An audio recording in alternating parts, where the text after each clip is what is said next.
The word supercar gets thrown around so casually now, it has basically stopped meaning anything. People call a Mustang a supercar. Someone called a Hyundai a supercar once. So let's draw the lines properly. 7 levels, let's go. Level 1, entry supercars. Entry supercar sounds like a contradiction, but it is a very specific thing. Cars between $80,000 and $180,000 that look the part, perform genuinely well, and make the word supercar actually feel appropriate for the first time. The Corvette C8 is the most interesting car at this level. Mid-engine, 6.2-liter naturally aspirated V8, 490 horsepower, 0 to 60 in under 3 seconds, starting around $67,000. That last number is what breaks people. You can buy a mid-engine supercar for the price of a loaded BMW 5 Series. The C8 exists here not because of any performance weakness, but purely because of price perception. Americans figured something out with this one. The Audi R8 at around $160,000 might be the most approachable genuine supercar ever made. Naturally aspirated V10 shared with the Lamborghini Huracan, revving to 8,700 RPM, sounding extraordinary doing it. Daily drivable, track capable, and Audi discontinued it in 2024, which means everyone you see is already history. The Porsche 911 Carrera S at $130,000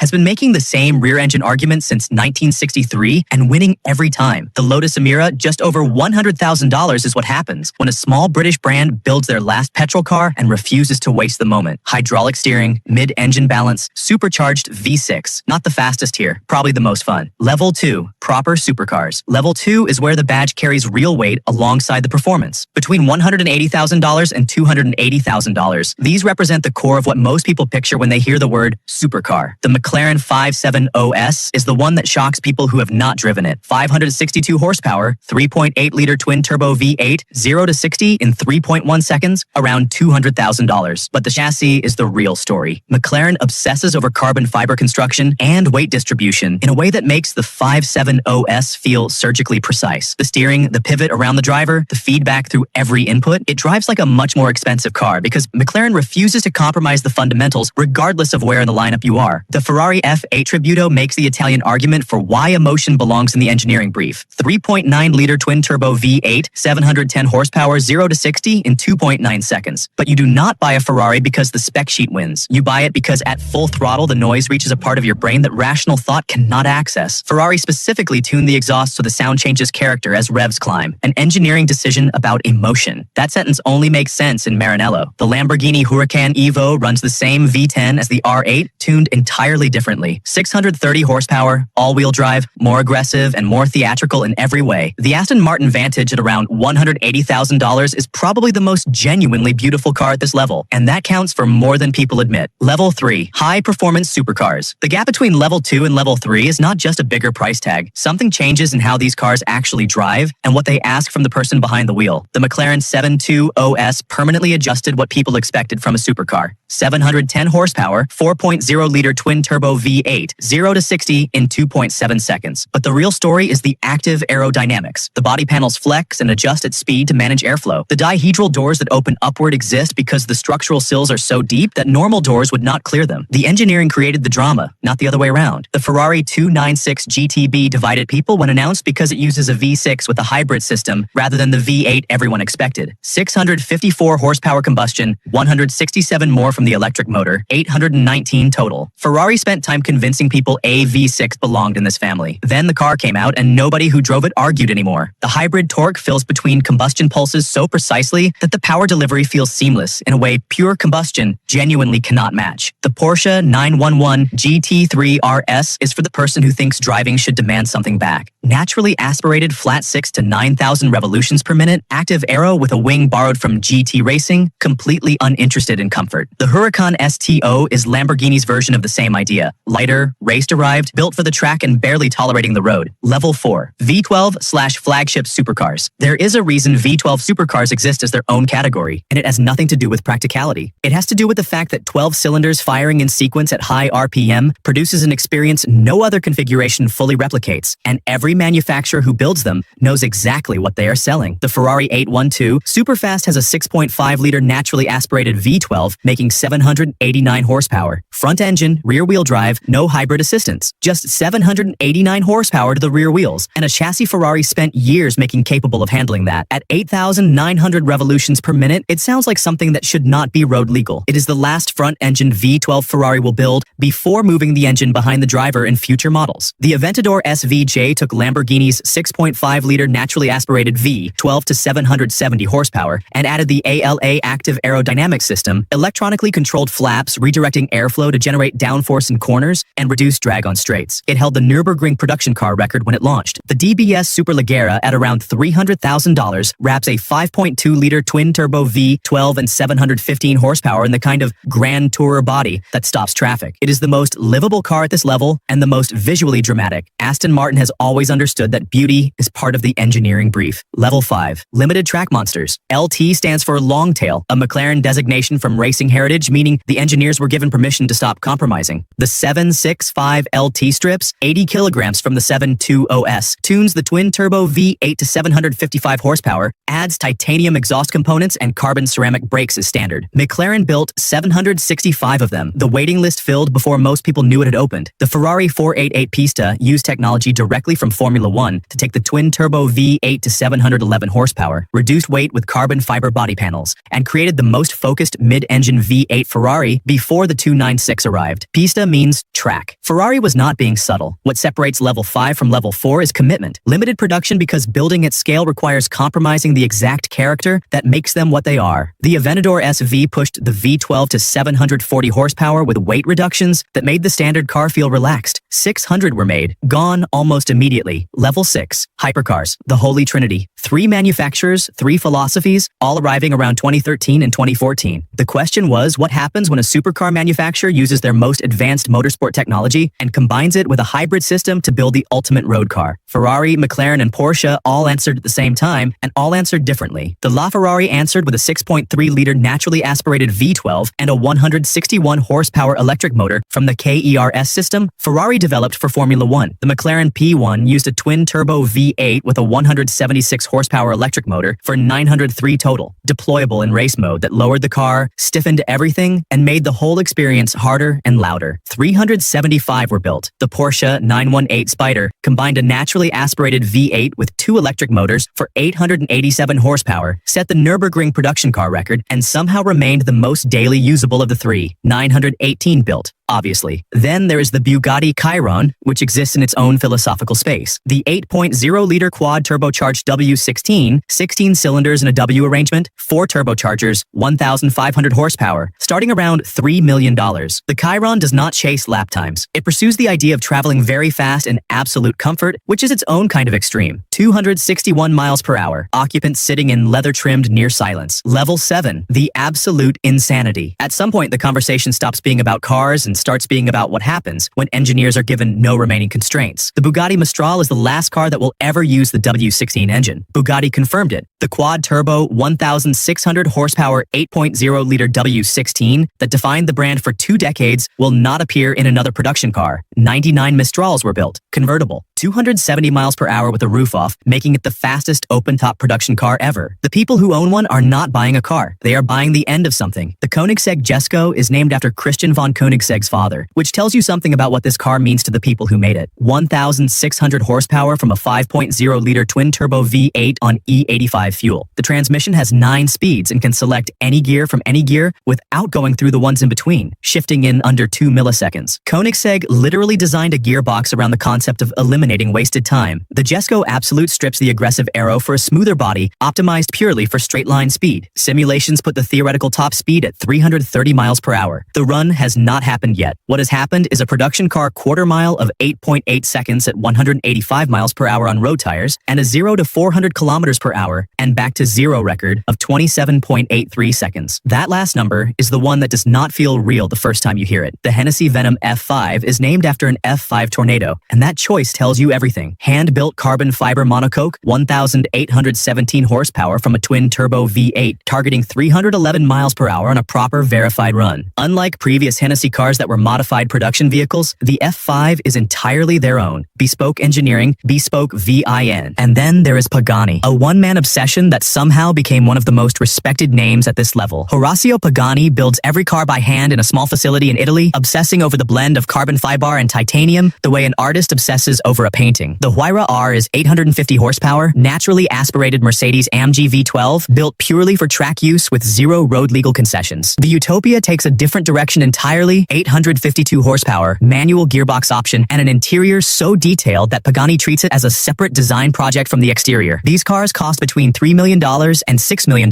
depending on the variant. Fewer than 100 of most models exist.